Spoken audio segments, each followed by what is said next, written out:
कहानी शुरू होती है एक सुनसान जंगल में, जहां सदियों से एक रहस्यमयी नाग और नागिन रहते थे। वह दोनों सदियों पुराने, ताकतवर और रूहानी ताकतों के हामिल थे। उनका नाम राघव और सूर्या नागिन था। दोनों एक दूसरे से बेपनाह मोहब्बत करते थे और इंसानों से हमेशा दूर रहते थे, क्योंकि इंसान उनके लिए हमेशा तबाही का सबब बने थे।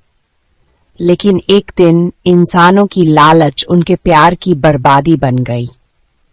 एक जालिम तांत्रिक भाव्यनाथ, जो काले जादू का माहिर था, राघव की खास नागमणि हासिल करना चाहता था, एक ऐसी कीमती जवाहर जो लाफानी ताकत का जरिया थी। वह जानता था कि राघव की मौत के बाद वह मणि उसे हासिल हो सकती है। एक रात जब राघव सूर्या के साथ दरिया किनारे आराम कर रहा था, भाव्यनाथ ने अपने जादू से हमला किया।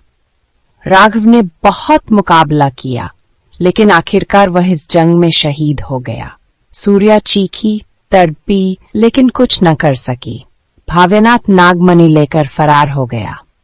सूर्या ने उस दिन कसम खाई, जब तक मैं अपने शौहर का बदला न ले लूं, मैं सुकून से नहीं बैठूंगी। मैं नागिन हूं, मेरी वफा की कीमत इंसानियत को चुकानी पड़ेगी।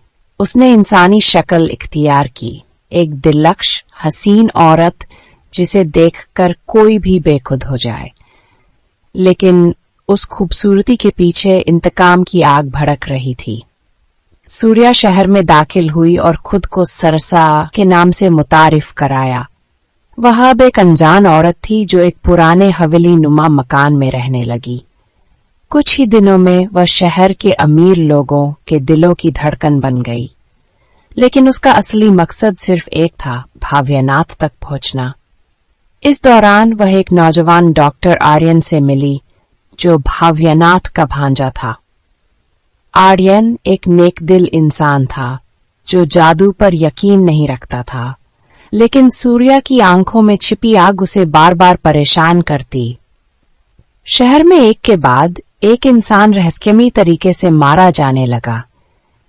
हर लाश के जिस्म पर सांप के काटने के निशान होते, लेकिन हैरत की बात यह थी कि जहर का असर इंसानी जहर से 1000 गुना ज्यादा होता।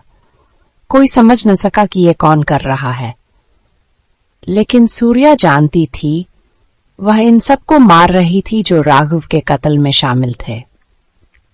भाव्यनाथ के शागिर्द, साजिशी, सब एक एक करके मारे जा रहे थे। आखिरकार सूर्या भाव्यनाथ तक पहुंच गई। उसने पूरी ताकत से उस पर हमला किया, लेकिन भाव्यनाथ अब बहुत ताकतवर हो चुका था। उसके पास नागमणि थी, जिसने उसे नाकाबिले शिकस्त बना दिया था। लेकिन सूर्या ने अपनी आखिरी ताकत इस्तेमाल की। उसने राघव की याद, उसका प्यार और सदियों की रूहानी ताकत को इकट्ठा किया। वह एक देवी नागिन की शक्ल इख्तियार कर गई। उसकी आंखों से बिजली निकल रही थी, उसके जिस्म से आग की लपटें उठ रही थीं। एक खौफनाक जंग हुई। आखिरकार सूर्या ने भाव्यनाथ को मार डाला और नागमणि वापस हासिल की, लेकिन उसकी ताकत खत्म हो चुकी थी। वह जख्मी हो चुकी थी और इंसानों की दुनिया से उसका ताल्लुक खत्म होने वाला था। सूर्या आखिरी बार दरिया के किनारे गई, जहां वह और राघव साथ बैठा करते थे। उसने नागमणि वापस जमीन में दफना दी और खुद भी एक आखिरी सांस में सांप की शक्ल इख्तियार करके दरिया में गायब हो गई। लेकिन कहते हैं कि जब चांदनी रात में दरिया के किनारे सांपों की आवाज आए, तो सूर्या की रूह आज भी वहां भटकती है, अपने प्यार की याद में। और अगर कोई मर्द नागिन की मोहब्बत से खेलने की कोशिश करे, तो वह सूर्या का इंतकाम बनकर उभरती है।